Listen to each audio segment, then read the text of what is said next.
It's Saturday the 2nd of September and welcome to our Saturday evening news programme coming to you live from the heart of Wyke Regis.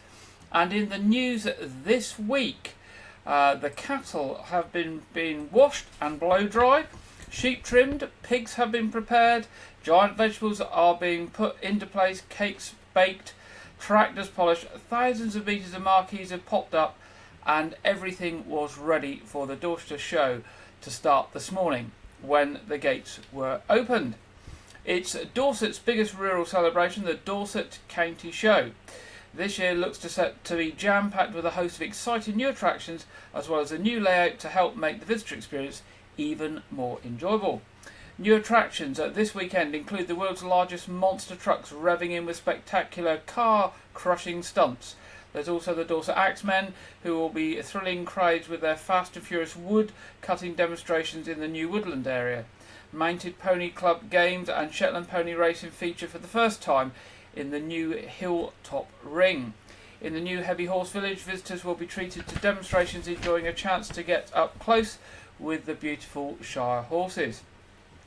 If heritage crafts are your interest, you won't want to miss the new Crafters Avenue featuring displays of weaving, hurdling and more from Dorset's finest craftspeople. A huge new food and drink area will boost the best of British with a particular focus on Dorset produce. You won't go hungry, there's plenty of new picnic areas and pit stops plus live music and a fun fair. So visitors have been there today, and of course the Dorset County Show will be open again tomorrow.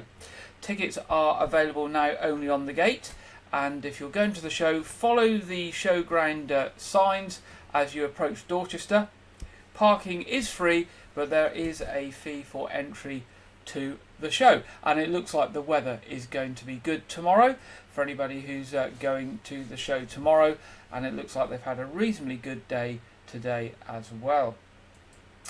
Now, the second phase of planned repair work to Weymouth Town Bridge starts in late September.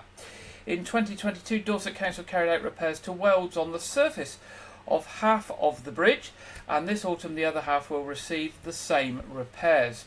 The welds attach the steel deck plates under the road surface to the bridge beams. Once inspected, defective welds will be milled out and re-welded. This will prevent water seeping through the deck to the beams, which would otherwise cause damage and affect the operation of the bridge. The work is due to start on Monday the 25th of September and is scheduled to run right through to the end of November and finish on Thursday the 30th of November. Tents will be erected over the work area to ensure that work can continue should the weather become poor. And at the end of the work, the deck will be blasted clean and then resurfaced.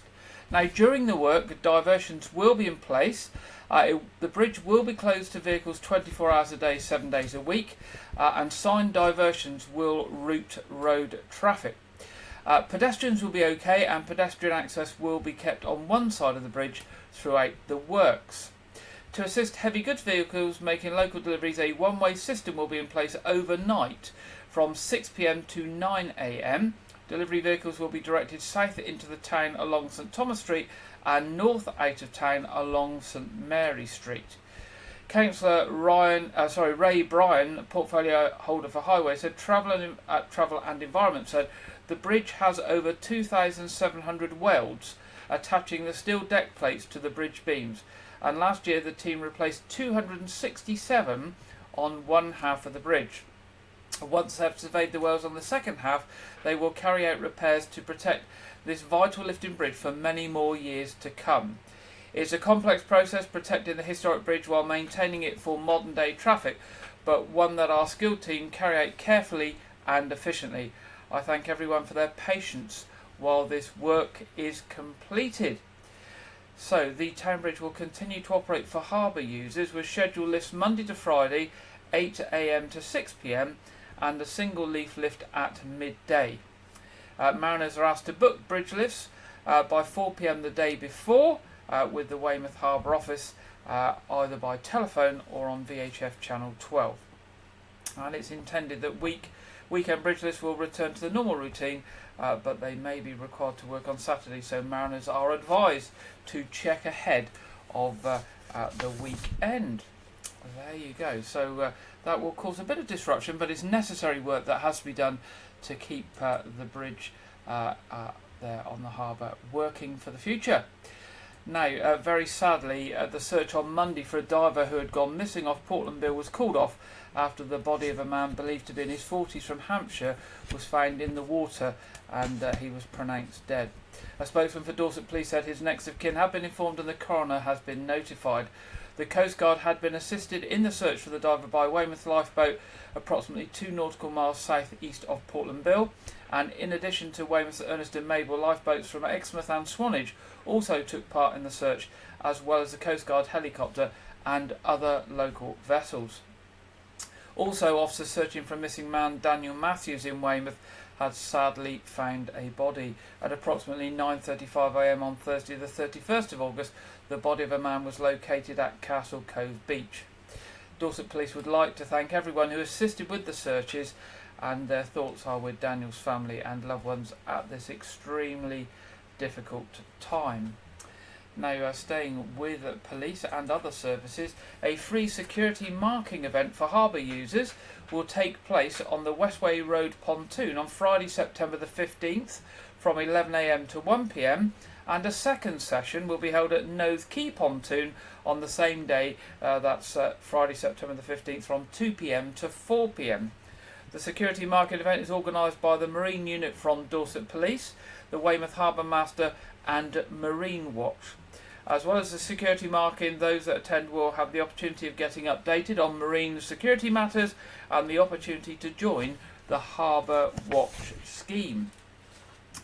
Now, also another event to do with safety that the police are involved in. Older drivers will have the opportunity to attend an event at St Aldham's Church Centre on how to stay safe on the road. The session will be run by Dorset Police and assisted by the Fire Service, paramedics and Age UK. A police spokesman said mature motorists have a wealth of experience, confidence and tolerance on the roads. However, sometimes quality of vision and hearing can reduce over time. The session is aimed at older drivers and their loved ones who wish to find out how they can stay safe on the roads.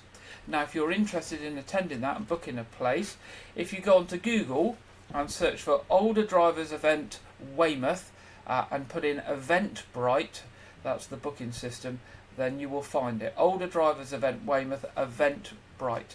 You'll get all the information and you'll be able to book a place. Now, yesterday, Dorset Council remembered Merchant Navy veterans by holding a flag raising ceremony at County Hall in Dorchester at 10 a.m. It was Merchant Navy Day, and this acknowledges the brave men and women of the Merchant Navy who in both World Wars kept our island nation afloat and in peacetime continue to face the routine perils of violent storms and mountainous seas. The event was hosted by Councillor Val Pothecary and attended by Mr Angus Campbell, the Lord Lieutenant of Dorset, Mr Colin Weston, MBE JP, the High Sheriff of Dorset, Councillor Spencer Flower, the leader of Dorset Council, as well as Royal Naval Association members and Weymouth Sea Cadets. The Reverend John Yarian opened the ceremony with prayer and followed by speeches by the Chairman of Dorset Council, the Lord Lieutenant and Mr Paul Knapp from the Merchant Navy Association. Now, around £1 million is expected to be spent strengthening a section of harbour wall in Weymouth. The project will work on the wall in front of the former North Quay offices of Weymouth and Portland Borough Council.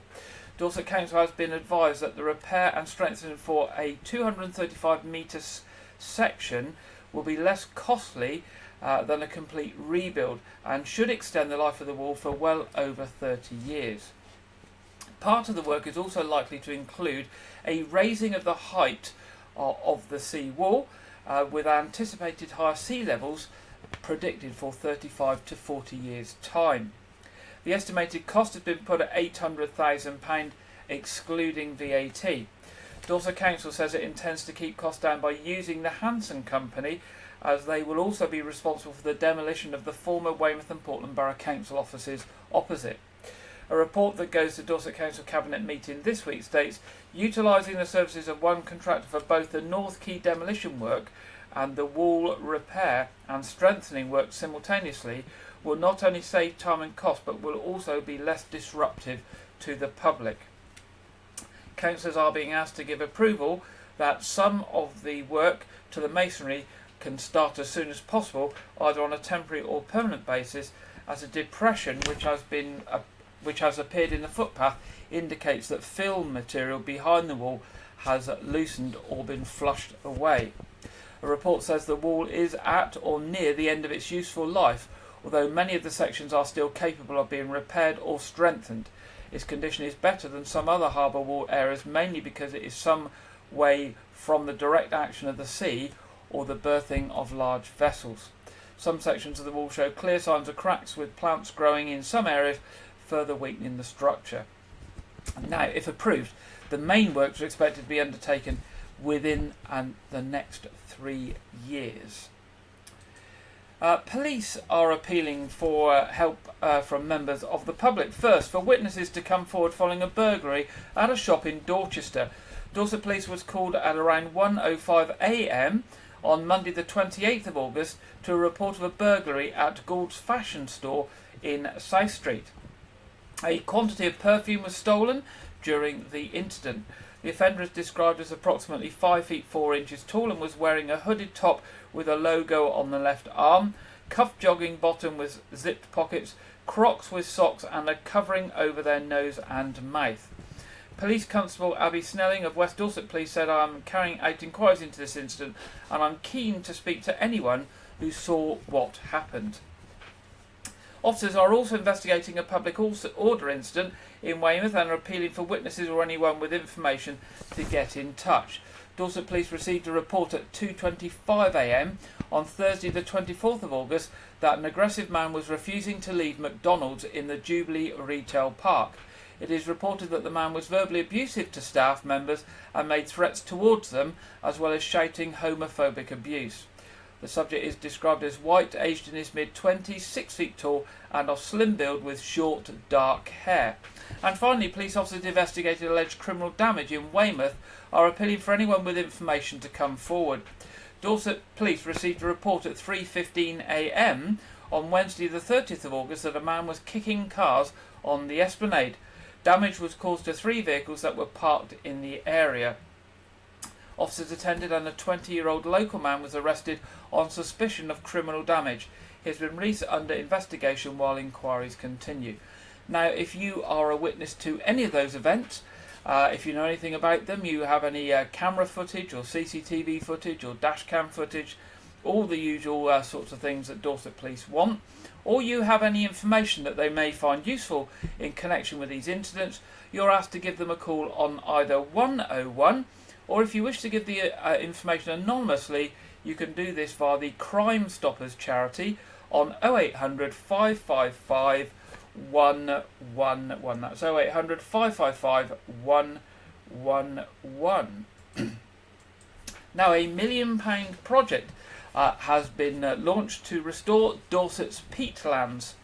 Dorset Peat Partnership, which is led by Dorset Wildlife Trust, has been awarded £750,000 grant from DEFRA's Nature for Climate Peatland Grant Scheme, and this had been matched by £250,000 of support from funders and partners to help fund work on 16 sites across Dorset. And the aim of this project is to re-wet and restore 172 hectares of fragmented and damaged peatlands. Dorset's iconic heathlands hold the largest areas of our county's peat in peaty pockets and Valley Mires. Peatlands are England's largest land-based carbon store, yet most of them are degraded and emitting carbon because they are not wet enough to be building up the peat. The grant has been awarded following 18 months of survey work by the partnership organisations and volunteers to gather data on an initial long list of 80 candidate sites across urban and rural Dorset, and then identified 16 sites where the most successful restoration could be achieved. The work will also improve drought and fire resilience by holding more water in the landscapes during the summer and by increasing site capacity for water storage. It will also help to reduce nuisance flooding year round. Dorset Wildlife Trust Conservation Director Imogen Davenport said, "We are delighted that the hard work of the partnership to plan for restoration of some of Dorset's precious peatlands has been recognised by the award of this grant. Our peaty pockets not only act as carbon and water store, so keeping sites wet and dry and holding back the water in flood, but of course they are home to some of our most precious and specialist wildlife. This includes sphagnum moss, which plays a part in forming peat soils, insect-eating plants like sundew, and raft spiders, which sense their prey by feeling for vibrations in the water surface." Now, Dorchester Lions are to hold their popular charity golf day on the 22nd of September at Cane Down Golf Course. The day is all about friendly, competitive fun, raising important funds for local charities in the process. The Lions are proud to nominate the Shire Hall Memory Cafe as the beneficiary of this year's Charity Golf Day. The cafe creates a relaxed environment to provide socialisation and activity sessions for those with memory difficulties who can attend together with their carers so that they can have extra support.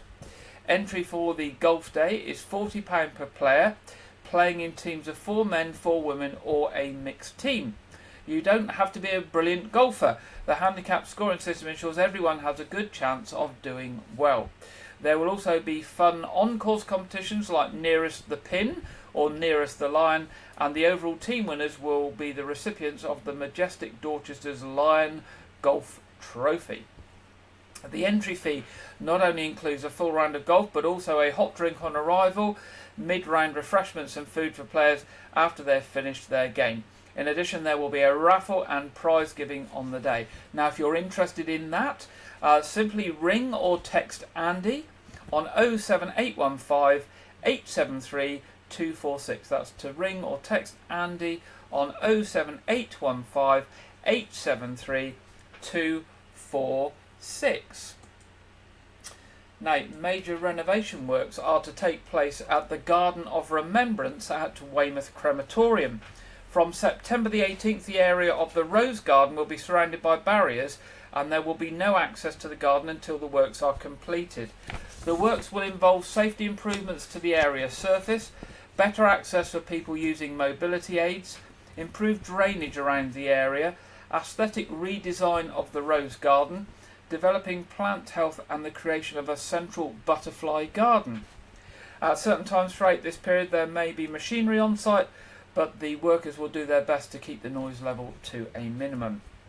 Leaseholders who have a rose in this area will be contacted if their memorial is affected by the works.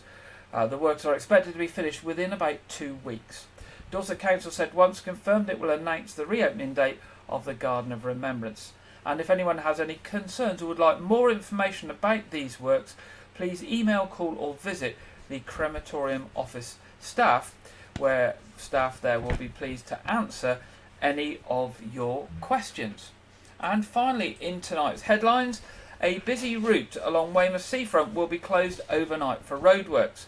Preston Beach Road will be closed from Overcombe to Greenhill for approximately 2,000 metres overnight from 10 p.m. this Wednesday, September the 6th, until 5 a.m. on Thursday, September the 7th. So that's this coming Wednesday night from, what time is it? 10 p.m. From 10 p.m.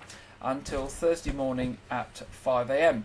The closure will allow Case Highways to carry out carriageway preservation work. Drivers are advised that the delays are likely, but of course it's being done overnight, so hopefully that will minimise any disruption. An alternative route will be signposted, and this is Dorchester Road, Littermore Road, Preston Road. Road preservation includes the use of specialist truck which sprays an asphalt liquid onto the road surface to seal micro cracking and prevent water ingress from causing more pronounced damage, leading to potholes. Now, if you want any information on that closure or it affects you in any way, you can call Dorset Highways Traffic Team on 01305 221 020, that's 01305 221 020, or you can email trafficteam@dorsetcouncil.gov.uk. That's trafficteam@dorsetcouncil.gov.uk. There we go, and that's the end of our headlines this evening. Now, the NHS is looking to improve recognition and response to heart attacks. Research has shown, and this is research of members of the public, that nearly half of all adults in England do not feel confident in spotting the signs of a heart attack. Obviously, when people are suffering a heart attack, it's very important to recognise it and get them urgent help. But that this report and study has shown that nearly half of adults in England do not know how to recognise a heart attack. So they have released a film, and in the film Dr. Chris George investigates the public's knowledge of heart attacks and meets Asif and Gemma to hear about symptoms that they have experienced, hoping that sharing it with you may raise awareness of the signs and symptoms of heart attack. So we have that video for you now. The signs of a heart attack can vary from person to person and don't always feel as severe as you may expect. While the most common symptom is chest pain, many people experience chest tightness accompanied with a feeling of unease. A recent survey has found the public still aren't sure about the symptoms of a heart attack. So let's see if we can clear up confusion about this life-threatening condition. Do you think you guys could tell me what some of the signs or symptoms might be of a heart attack? No idea. Breathlessness? No, not really. Not really, not me, no. Chest, jaw, neck and back pain, shortness of breath, feeling lightheaded, anxiety, dizziness and sweating can all be symptoms of a heart attack. I'm off to meet Jem and Asif, who have both experienced heart attacks themselves, and to hear their stories. I got a pain. It spread all the way across my chest. It went up into my throat, and I got a pain all around my jawline, and then down the back of both my arms. And then I started sweating, and I thought, am I having a heart attack? So I got to the hospital, and they fitted a stent there as well. And I felt this very, very sudden crushing pain in my chest, a pain I'd never felt before, accompanied with lots of sweating. I had this pain for a good few minutes, and then just put it down to food poisoning. On the fourth day, I decided I need to get into hospital. They carried out an ECG, and when it became clear that I had had a heart attack. Had I picked up 999 at the outset, the near enough third of my heart that is now dead may well have been saved. Of course, yeah. The symptoms of a heart attack can vary and don't always feel severe, but don't be tempted to dismiss the signs of a heart attack or to wait and see what happens. It's never too early to call 999 and describe your symptoms. To find out more, visit nhs.uk/heart attack. There we go, so there's some useful information there, and of course one of the things that may surprise some people is those people in the video there. One was quite on the younger side, and they both look reasonably fit and well. And of course heart attack can affect everybody at any age, young or old, male or female, fit and incredibly fit and exercising, and those that are less fit. So if you suffer any of those symptoms, then it's obviously time to get help. Now, if you want to find out more information about signs and symptoms of heart attack, as mentioned there, go to nhs.uk/heart attack. That's nhs.uk/heart attack. Now we come to that time in the programme where it's time to go over to our regular contributor Andrew Wright for this week's film review and preview. Welcome to White Regis TV Film Review and Preview. I'm Andrew Wright. This week, The Equalizer 3 releases in cinemas as the third and final film in the film series. The film stars Denzel Washington as Robert McCall, a former government operative. The film revolves around McCall moving to southern Italy to escape from his past, only for him to find out his new friends are under the control of the Sicilian Mafia. Dakota Fanning also stars in the film, directed by Antoine Fuqua, who also directed the first two films, with this new film being filmed on location in southern Italy. The film currently has 70% positive reviews from critics, and it's in cinemas this week as the final film in the franchise. However, a separate TV series starring Queen Latifah as McCall is currently streaming on Sky. This week, Netflix's live-action adaptation of the legendary manga One Piece released on Netflix. The series revolves around Monkey D. Luffy, an enthusiastic teenage pirate with robber-like abilities played by Iñaki Godoy, as he travels the seas of the East Blue, recruiting other crew members to the Straw Hat Pirates, evading the Navy and getting into fights with other pirates.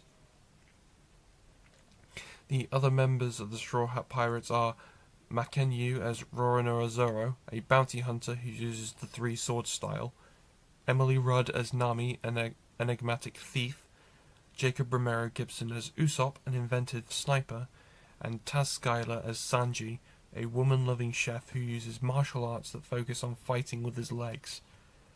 I've seen all 8 episodes, and as a One Piece fan there's plenty to love, such as various Easter eggs. The stunts were pretty impressive, and the Straw Hat actors each gave an impressive performance when it calls for it, such as Skylar's take on Sanji. I really liked that. I thought that was really inventive, as well as Godoy playing a more mature, but adding the air of maturity to Luffy. However, I do criticise the show's adaptation pace, as well as the general cringy performances from various actors. I give the show 3.5 stars out of 5, and is available to stream now on Netflix. That's all I have for this week, but be sure to check back next week, where I will preview The Nun 2, the latest film in the Conjuring universe, as well as reviewing the home video release of Fast X, the 10th Fast and Furious film. Now back to Gary in the studio. There we go, thank you very much, Andrew. And I do actually have the trailer for The Nun 2 that Andrew mentioned there. He's going to give you his full opinion next week after it's been released. It's released on the 8th, so we're going to see it. It's the latest in the Nun series in the Conjuring universe. The New Line Cinema brings you the horror thriller The Nun 2, the next chapter in the story of The Nun, the highest grossing entry in the juggernaut £2 billion The Conjuring universe. Set in 1956 France, a priest is murdered and evil is spreading. The sequel to the worldwide smash hit follows Sister Irene as she once again comes face to face with Valak, the demon nun. Now, a little bit scary. The trailer's not too bad, but it is released on the 8th of September. It's from Warner Brothers, and here it is, The Nun 2, coming up shortly. Here we go. There's something wrong with the school. Something doesn't feel right.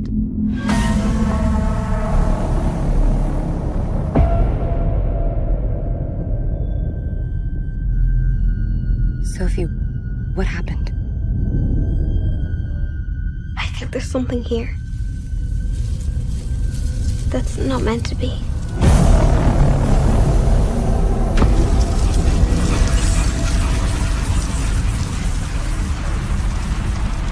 What did you see? I saw a nun.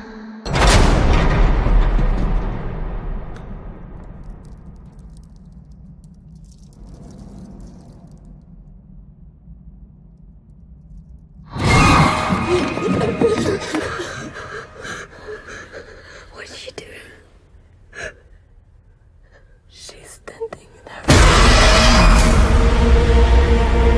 This thing, it's come back for me. This demon was once an angel. Rejected by God.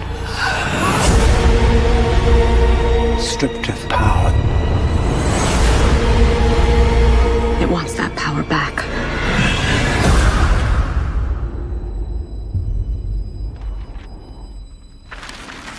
It's okay to be scared. I'm scared too.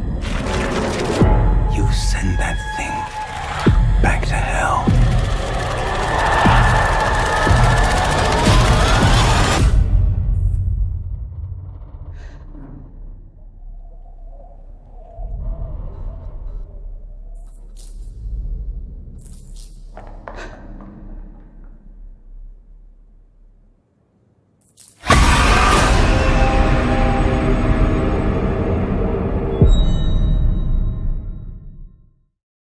we go. That's The Nun 2 in cinemas from the 8th September this coming week. And as I say, Andrew will review it next week in more detail. It's that time in the programme where we go over to the Met Office for the weekend national weather forecast. And this week we are joined by Jonathan Vaultry. Hello there, it's what we've been waiting for, but finally after 2 months we've got a weekend where high pressure is going to be in charge. It's been building its way in from the Atlantic and it's going to be sticking with the vast majority of us throughout Saturday and Sunday. The exception to that is the very far north of Scotland with this trailing frontal feature. Those isobars squeezing together a touch more as well will make it feel a bit different compared to elsewhere in the UK, but we'll get more details on Sunday later on. Even though into the start of Saturday there has been quite a north-south contrast in conditions, holding on to the clear spells across parts of north-east Scotland, we dropped down to 0.8 degrees Celsius at Braemar, quite a chilly start. But central areas of London, underneath the more extensive cloud across parts of England and Wales, not dropping below 17 degrees Celsius.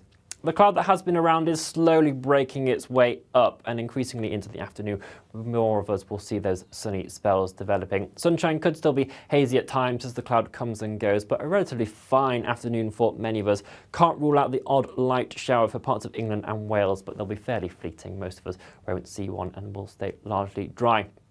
Temperatures also a notch up compared to recent days, climbing towards highs of 24, 25 degrees Celsius across parts of England and Wales, but even into parts of central Scotland, Northern Ireland, seeing 21 to 22 degrees Celsius, so really rather pleasantly warm. Into this evening as well, a relatively fine end to the day. The cloud melting away a touch, allowing some clear intervals to develop. Into the overnight period, though, the mist and fog will be returning, perhaps most extensively for central areas of and eastern areas of England, but we can't really rule out patches elsewhere across parts of western Wales into northwest England and Northern Ireland as well.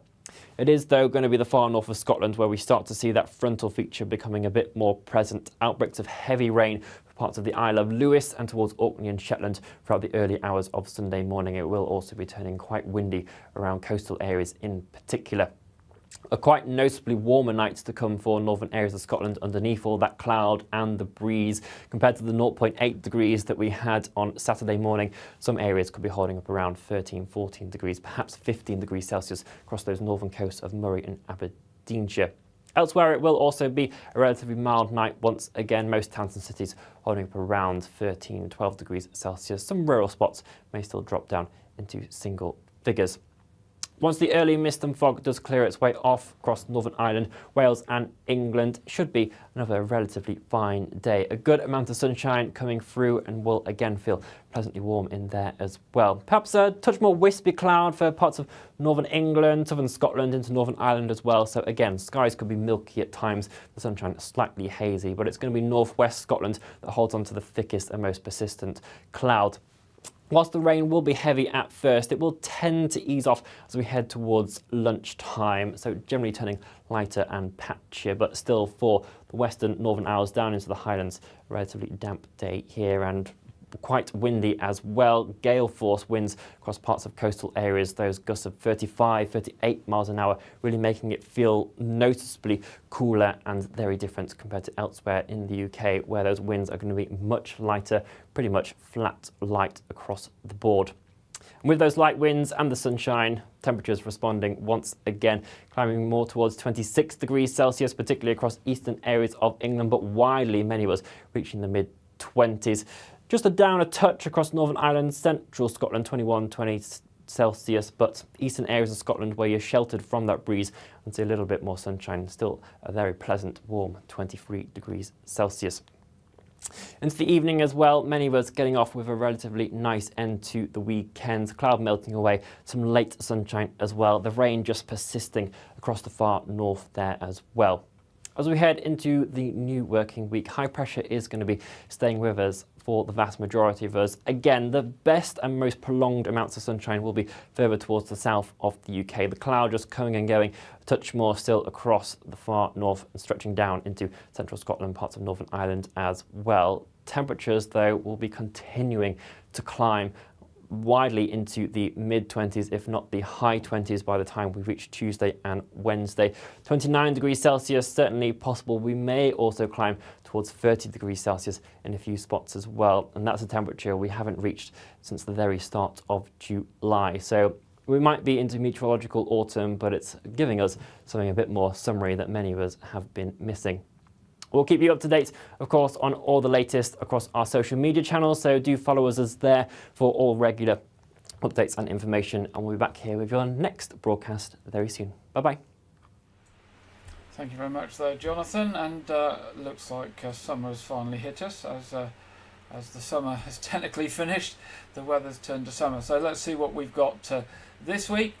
And there you can see down on the south coast, it looks like we're going to be quite sunny, certainly towards most of this week. Towards the end we may have a thundery shower or two, but temperatures are going to be in the mid-20s by the looks of it, and possibly higher. I find that this graphic that we use always tends to have the temperatures a little lower than what the national forecast is suggesting, but it looks like we're going to be pleasantly warm and possibly hot this week, so a good week to be off. Not good if you're been off on school holidays, because of course all the children and all the teachers go back to school on Monday, but I think this commonly happens, doesn't it, where we get a bad few weeks over the summer holiday, and then when the children go back to school, then the weather improves. Right, turning to our What's On, and what have we got for you? Well, we've got Weymouth Pavilion, 7th of September, Someone Like You, the Adele Songbook. 8th of September, Ben Portsmouth, This Is Elvis. 9th of September, The Jolly Boys in Weymouth. I think that sounds a bit dodgy. It sounds a bit dodgy, but actually what it is, it's an informal evening of chat and stories from former cast members of Only Fools and Horses. It's not the main characters, it is that sort of second line characters like Billy Pearce. They are there. They're going to answer questions and tell you some stories of Only Fools and Horses, and the chance to meet them and get autographs and have a chat one-to-one over the interval. 10th of September, The Drifters. 21st of September, Prince The Ultimate Experience. 22nd of September, That'll Be the Day Autumn Tour. And 23rd of September, The Johnny Cash Road Show. Now, for information on all those shows and many, many more, that's just a sample at Weymouth Pavilion, go online to their website, weymouthpavilion.com. Where you can see the shows and book tickets, or if you'd rather ring up to book your tickets, the box office is 01305 783 225. Now, coming up at the Knowth Fort, 10th of September, the artillery display team will be showing you the guns and dressing up in their uniforms and showing you how the muskets and the big guns at the fort work. 24th of September is the Pause for Fort dog show. 1st of October, Family Science Festival. 7th and 8th of October, I think that ties up with half term, is the Pirate Weekend. 8th of October again is artillery display. Information on that and other activities on at the Knowth Fort on their website, www.knowthfort.org.uk. Now, a new season of the Weymouth Lunchtime Chamber Concerts is about to get underway, and the first one is this Wednesday, the 6th of September at 1 p.m, and it features a rising star of piano who will perform at the first concert. Saikwan Lai, I think that's how you say the name, will make her Weymouth Lunchtime Chamber Concert debut in a programme of music by Mozart, Rachmaninoff, Liszt and some Chinese folk music in an arrangement for solo piano. You can buy tickets online on the Ticket Source website. So if you go along to www.ticketsource.co.uk and then you put after it /Weymouth-lunchtime-concerts. So that's www.ticketsource.co.uk/Weymouth-lunchtime-concerts. And there will be refreshments available from midday before the concert in St Mary's Church there. So that's something on Wednesday this week. Now, there'll be a concert of classical favourites held at St Paul's Church on Sunday, September the 10th. That's next Sunday at 11:30 a.m. This will also be followed by a barbecue. Gregory Stewart, who's a professional tenor, will perform songs from Les Miserables, Carousel and West Side Story. Tickets are £12 and include wine, tea, coffee and snacks. Tickets are available from St Paul's Church, Weymouth. The next concert at All Saints Church in White Ridge is also next Sunday, the 10th of September, but that's 7:30 in the evening, and that is an organ recital with Duncan Honeybourne, and this concludes the short series of summer concerts at All Saints Church featuring the church's 1884 Henry Jones organ. So there we go. I think the programme will be published on the church website. If you want to book tickets for that concert, pop along to www.parishofwhiteregis.org.uk/events. That's www.parishofwhiteregis.org.uk/events. Entry is £5. There will be a cash bar, and there will also be a retiring collection in aid of All Saints Church Roof Appeal. Staying with All Saints Church and the Parish of White Ridges, services this week are a cafe church service tomorrow, 9:30 All Saints Church, and a communion service at 11 o'clock at St Edmund's Church, Lanehouse. Now, other programmes from White Ridges TV this week, we have the September edition of A Year Gardening with Clive Gray, going out at 4 p.m. tomorrow. That's Sunday 4 p.m. and that will be repeated Friday at 7 p.m. So that's A Year Gardening with Clive Gray's September edition, going out tomorrow at 4, repeated on Friday at 7 p.m. And of course our popular weekly Saturday evening quiz programme is on tonight at 7:30.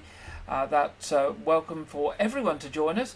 It's for the community, it's for the family, it's community and family friendly. It's free as well. Not often you get things free these days, but that will be on this channel at 7:30. The stream will go up about 7:20 and the quiz will start promptly at 7:30.